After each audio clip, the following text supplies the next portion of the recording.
And I don't do it because I have the analog mindset. So I always want to be like 1 second away from tweaking something.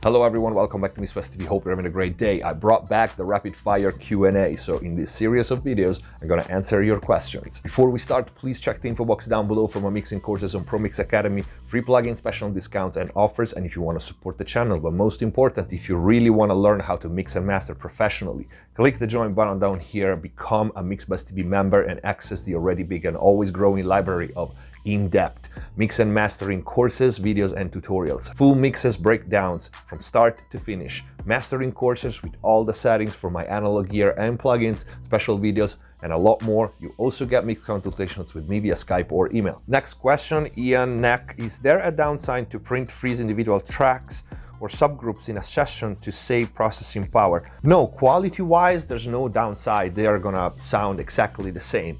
Now, the problem is if you mix with analog, you cannot do that, okay?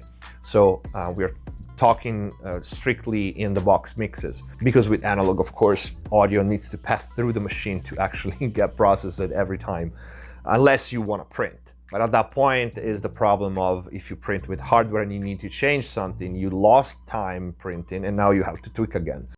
And if you mix with analog, anyone who mixes with analog knows that you tweak everything until the mix is finished, so you can't really print. That's why people still ask me, oh, I have, one distressor, can I use it for vocals, snare, bass, and guitar, and the other one? Yeah, you can. You need to print everything, and then every time you change something, you need to reprint. It doesn't work like that.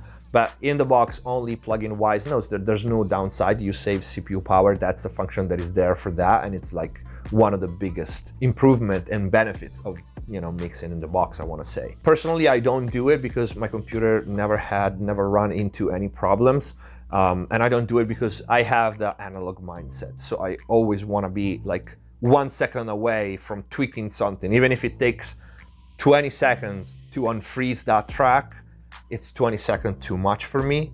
I'm very fast and I react very fast to the things that I hear in a mix, and I want to just be able, just like with hardware, just turn a knob, and I want to do the same. I think one time a session was particularly big and there was something that was causing glitches in the mix.